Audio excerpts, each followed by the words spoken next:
Eu não sou contra a revelação que acontece em muitas igrejas, que é uma característica, um dom que Deus deu a muitas pessoas, a revelação. Só que muitas pessoas, elas não estão em busca da revelação, elas estão em busca da adivinhação. Levítico capítulo 19, verso 31 diz assim: não procurem a ajuda dos que invocam os espíritos dos mortos e dos que adivinham o futuro. Isso é pecado e fará com que vocês fiquem impuros. Eu sou o Senhor, o Deus de vocês. As pessoas passam a ir para as igrejas de revelação em busca somente da adivinhação a respeito da vida delas. Ou então, para que elas ouçam alguma coisa sobre a vida do fulano ou da fulana. Para ter aquilo como um motivo de fofoca, para depois comentar. E muitas pessoas ainda comentam assim: olha, eu vou falar aqui, mas é para a gente poder orar, viu? Na verdade não é para orar nada. É para fazer uma fofoca sobre a vida da irmã ou do irmão. Você viu o que o Espírito Santo falou a respeito daquela pessoa? Irmãos, presta atenção. A revelação de Deus, ela tem o propósito de mostrar ao ser humano o plano da salvação. Qual que era a intenção de Paulo, Silas, Lucas e Timóteo ali, quando eles foram para Macedônia? Pregar o evangelho. Não era fazer revelação, não era fazer campanha de prosperidade, não era nada disso. A expressão revelação, em Coríntios 14, 1 Coríntios 14, ela se refere a um dom profético. O dom profético, ele era dado por Deus para comunicar verdades importantes sobre a salvação, para a salvação. Paulo, inclusive, colocou o dom de profecia superior ao dom de línguas. Só que muitas dessas revelações, elas contradizem a revelação escrita que nós já temos, que é a palavra de Deus. Então, o que eu quero dizer é o seguinte: quando Deus revelava algo aos profetas, não era com o intuito de envergonhar a pessoa publicamente. E muitas vezes é isso que nós vemos. A pessoa vai ali na igreja, aí o profeta aponta para ela, fala alguma coisa ali da vida dela que era desnecessário que a igreja soubesse, e aquilo traz constrangimento, traz uma vergonha que era desnecessária. E o que isso contribui para o reino de Deus? Nada. Muitas vezes isso afasta as pessoas, causa uma repulsa das pessoas em relação ao evangelho, em relação às nossas igrejas. Então, nós temos que observar muito essas coisas. Nós estamos atrás da revelação ou da adivinhação? E em que essa revelação tem contribuído para o nosso crescimento espiritual? Nós estamos indo atrás da revelação como as pessoas vão atrás das cartomantes, dos adivinhos, dos médiums, daqueles que leem as mãos, dos horóscopos. É isso que nós estamos fazendo. Então é isso que Deus me alertou em relação a essa palavra. Nós queremos um atalho, né, para saber o dia de amanhã, para saber como será o dia de amanhã, para saber o que está acontecendo na nossa vida, mas nós temos o Espírito Santo dentro de nós. E aquilo que é preciso revelar, o Espírito Santo nos revela. Ou então ele usa alguém que vai falar com você, mas talvez vai falar de uma forma particular, talvez vai falar de uma forma que somente você vai entender, porque a intenção não é constranger e não é envergonhar. Amém? E outra coisa, o dom de profecia, seguindo o padrão bíblico, ele não era usado para ganhar dinheiro. E muitas vezes o que nós temos visto é isso. Pessoas usando o dom de profecia que Deus deu a ele, e eu não duvido que Deus é que tenha te dado, mas para ganhar dinheiro. E aí vai naqueles cultos, no final do culto faz aquela fila de pessoas procurando uma revelação, uma adivinhação. Mas a verdadeira intenção é para que houvesse ali uma arrecadação. É isso que estava acontecendo. Amém? Então eu sei que é uma palavra dura. Eu não estou falando de nenhuma igreja específica, mas se você conhece igrejas assim, tem frequentado igrejas assim, hoje o Espírito Santo está abrindo seus olhos em relação a essas coisas, tá? Ah, pastor, mas muitas vezes eles acertam as coisas. Sim, eu sei que acerta. Às vezes, acontece o que é o chamado charlatanismo, né? Através de um membro da igreja, que seja um parente do visitante, o revelador pesquisa a vida da pessoa e descobre sobre algo que ela está passando, sabe? E quando ela relata essa revelação na igreja, a pessoa acredita, puxa vida, é Deus falando comigo. Não, na verdade a pessoa estava sabendo ali um pouquinho da sua vida e seguiu um princípio lógico ali e acertou na mosca. Então, muitas vezes é isso que acontece, sabe? E em outras ocasiões também, o pregador, a pessoa que está lá no púlpito, ele faz algumas afirmações de forma generalizada e que, com certeza, aquele que está ouvindo pensa que é uma mensagem direta para ele. Por exemplo, eu tô falando aqui num culto, irmãos, às vezes essa mensagem vai alcançar aí, não sei, 15 mil pessoas, né, aqui no YouTube. Ao vivo pode ter 500, 700, 1000 pessoas. Aí no meio da pregação eu falo assim, olha, Deus está me dizendo aqui que tem uma pessoa com dor de cabeça. Poxa, no meio de 1000 pessoas, quantas pessoas não pode estar com uma dor de cabeça? Então, Deus não está me dizendo nada, sabe? Então, essas afirmações de forma generalizada, que ficam parecendo profecias, são para enganar, para impressionar as pessoas, para que as pessoas fiquem presas ali somente nesse aspecto do Evangelho. Mas o Evangelho não é só isso. O Evangelho é essencialmente salvação. E uma salvação que vem através do arrependimento, da mudança de caráter. E quando nós temos consciência disso, tomamos posse do sacrifício de Jesus por nós. Amém? Se Deus quiser revelar algo para você, Ele vai revelar. Eu não estou dizendo que Ele não pode revelar. Mas você não pode ir para o culto, ir para a igreja, simplesmente em função dessas coisas. Porque você se tornou escravo disso.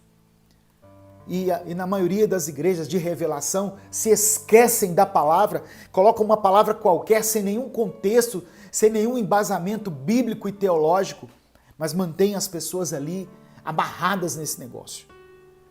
E eu termino essa reflexão, essa conclusão dessa parte, com o texto de Mateus capítulo 7, a partir do verso 21 até o verso 23,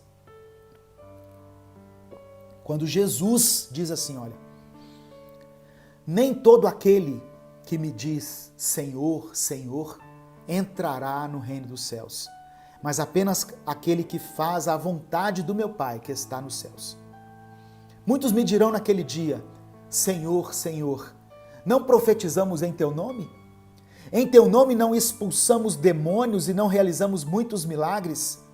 Então eu lhes direi claramente, nunca os conheci. Afastem-se de mim, vocês que praticam o mal. Amém? Eu quero terminar fazendo uma oração aqui, para que o Senhor restaure as suas forças, para que o Senhor restaure o seu vigor. Eu sei que não tem sido um tempo fácil, não tem sido dias fáceis, mas se ainda há um fôlego de vida em você, apenas louve a Deus por isso, apenas agradeça ao Senhor. Mesmo que você não tenha conseguido nem orar durante esses dias, mas somente feche os seus olhos e fala, Senhor, muito obrigado.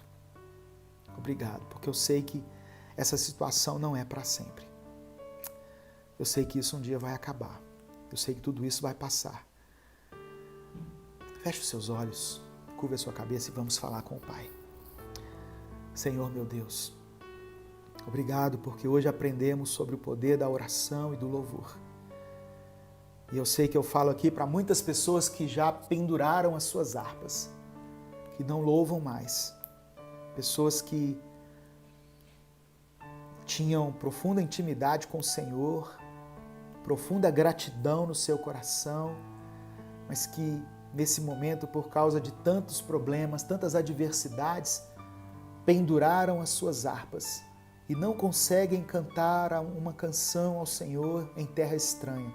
Não conseguem te louvar por causa da sua condição. Mas quando nós olhamos para a vida de Paulo e Silas, presos, açoitados, injustiçados, mas que mesmo assim ergueram a sua voz e por causa disso colheram um momento de libertação, de transformação, nós somos motivados, Senhor, somos inspirados a fazer o mesmo. Coloque na nossa boca palavras que te glorifiquem. Coloque no nosso coração um sentimento de gratidão.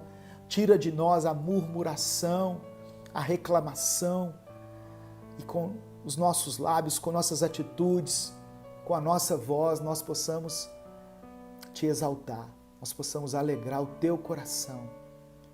Espírito Santo, coloca as palavras certas na nossa boca, em nome de Jesus, e faça com que nós consigamos vencer essa dificuldade, que caiam as cadeias, que os alicerces das prisões sejam abalados nesse momento, e que muitas pessoas que estão ouvindo essa palavra sejam libertos pelo poder que há no teu nome. É o que eu te peço, em nome de Jesus. Amém e amém. O Senhor te abençoe e te guarde. O Senhor faça resplandecer o seu rosto sobre ti e tenha misericórdia de ti. O Senhor sobre ti estenda a tua face e te dê a paz.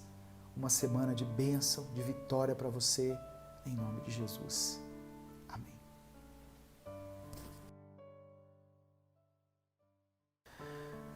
Tiago capítulo 2. Eu li assim, alguns trechos do capítulo 1. Eu estou falando sobre obediência. Obediência à palavra. Tiago capítulo 2, a partir do verso 1. E eu vou ler até o verso 9. Olha o que diz. Meus irmãos, como crentes em nosso glorioso Senhor Jesus Cristo, não façam diferença entre as pessoas. Não façam acepção de pessoas, tratando-as com favoritismo. Nós somos mestres em agir dessa forma.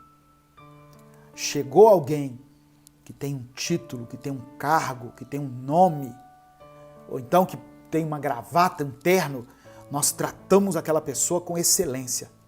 Chegou um pobre, um pé no chão, a gente trata ele de qualquer maneira. Nós somos assim. Somos assim. Você vai receber uma pessoa muito importante na sua casa. Você vai receber uma pessoa, sei lá, da política, um médico, alguém que tem proeminência na sociedade. O que você vai fazer? Eu vou pegar o que eu tenho de melhor, pastor. As minhas baixelas, os meus talheres melhores que eu tenho guardado aqui, ó, na minha prateleira. E quando chega o pobre, o pedreiro, o peão na sua casa? Ah, eu dou qualquer coisa para ele. Não façam acepção entre as pessoas. Não trate ninguém com favoritismo. E aí Tiago dá um exemplo assim, muito prático. A partir do verso 2 ele fala assim, olha, suponham que na reunião de vocês, entre um homem com anel de ouro e roupas finas, e também entre um homem pobre com roupas velhas e sujas. Se vocês derem atenção especial ao homem que está vestido com roupas finas e disserem, aqui está um lugar apropriado para o Senhor, mas disserem ao pobre, você fique de pé ali, ou sente-se no chão, junto ao estrado onde ponho os meus pés, não estarão fazendo discriminação, fazendo julgamentos com critérios errados? O povo evangélico é mestre em fazer isso. Até que hoje em dia, algumas denominações foram libertas do uso da gravata. Mas quem era um pastor para pregar antes sem gravata? Como se a gravata é que desse a unção pro camarada.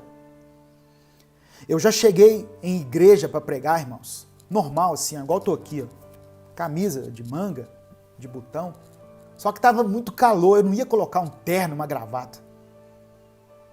E eu cheguei, aí a pessoa responsável pela igreja veio, viu o carro parando, né, na porta ali, eu e um discípulo, um amigo. Aí ela olhou para nós assim e falou assim, mas cadê o pastor? Aí eu falei, sou eu. Aí eu percebi aquele olhar assim, de cima a baixo, sabe, na minha roupa. Eu senti ali uma discriminação por causa da roupa que eu estava usando. Como se o terno, a gravata, fosse me conceder alguma unção. Vocês estão entendendo? Como se isso fosse trazer alguma virtude, algum benefício para mim. Título não traz autoridade nenhuma se você não estiver vivendo aquilo que você prega. Isso é que dá unção. Depois que Jesus pregou o Sermão do Monte, o texto da Bíblia, a mensagem, diz que ele foi aplaudido. As pessoas ficaram maravilhadas, porque ele ensinava como quem tinha autoridade. Ou seja, Jesus estava ensinando aquilo que ele, na verdade, estava vivendo. O que traz unção sobre a vida de alguém não é a roupa de grife que ela usa, não é o tanto que ela conhece de Bíblia, porque tem gente que recita versículos de cor, igual um dicionário, né? Igual um livro ambulante. Eu não tenho essa habilidade. Tudo que eu estou falando para você aqui está escrito aqui na minha frente. Eu tenho eu vou dizer, esse cuidado, né, em anotar tudo aqui, até para ganhar tempo às vezes, né, de procurar alguma coisa, mas eu não consigo guardar tantos versículos assim. Mas eu sei que não é isso que me dá mais ou menos unção, não é isso que faz com que eu seja mais ou menos usado ou usada por Deus, mas sim o fato de eu estar vivendo aquilo que eu estou pregando. Então aqui, Tiago está repreendendo as pessoas, dizendo que se elas tratarem melhor alguém que está vestido melhor, alguém que tem um cargo, um título, uma posição, elas estão erradas. Igreja é lugar onde o pobre e o rico sentam-se um ao lado do outro. Ali não tem o doutor fulano de tal, o senhor não sei o quê, o apóstolo, o bispo, não tem isso. Graças a Deus é outra coisa que as igrejas têm se libertado. Antes você ia na igreja, né, tem igrejas assim ainda. Aí lá na frente tem aquelas cadeiras de couro, né, parecendo um trono. Ali não, ali é onde os pastores vão sentar, né? E os irmãozinhos? Não, os irmãos sentam no banco de madeira. Senta naquelas cadeiras de plástico, que de vez em quando abre as pernas, né? Quando tem um mais pesadinho em cima dela, abre as pernas. Isso mesmo, Josiane, todos nós somos iguais. Aos olhos do Senhor, todos nós somos iguais. Todos nós somos miseráveis pecadores. Não temos em nós nenhuma diferença. E Tiago fala no verso 4, vocês estão fazendo discriminação, fazendo julgamentos com critérios errados. Versículo 5, ouçam, meus amados irmãos, não escolheu Deus os que são pobres aos olhos do mundo para serem ricos em fé e herdarem o reino que ele prometeu aos que amam? Mas vocês têm desprezado o pobre. Não são os ricos que oprimem vocês? Não são eles os que os arrastam para os tribunais? Não são eles que difamam o bom nome que sobre vocês foi invocado? Se vocês de fato obedecerem à lei real encontrada na Escritura que diz: ame o seu próximo como a si mesmo, estarão agindo corretamente. Mas se tratarem os outros com favoritismo, com acepção, estarão cometendo pecado e serão condenados pela lei como transgressores. Meu Deus. Tem gente falando, o Fagner está falando ali, ó. Ainda vejo muito isso. É triste. É verdade, meu irmão. Muitas igrejas, muitos lugares tratam os outros com favoritismo. Mas entre nós que somos servos de Deus, não deveria ser assim. Muitas igrejas ficam enaltecendo a figura de homens, né? A figura de pessoas que ocupam algum lugar no púlpito e menosprezando aquele que está lá na portaria, que está varrendo o chão, que está lavando o banheiro. E não deve ser assim. Eu não estou dizendo que aquele que prega a palavra não deve ter a sua importância, o seu respeito, mas ele deve ser importante e deve ser respeitado tanto quanto aquele que está servindo água, tanto quanto aquele que está servindo ceia. Amém? Quantos estão entendendo, digam amém. Coloca aí no seu comentário aí, no nome de Jesus.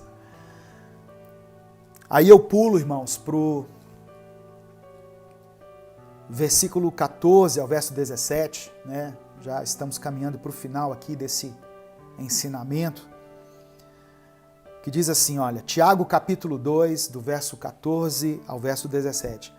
Amigos, vocês acham que chegarão a algum lugar apenas ouvindo, sem partirem para a prática?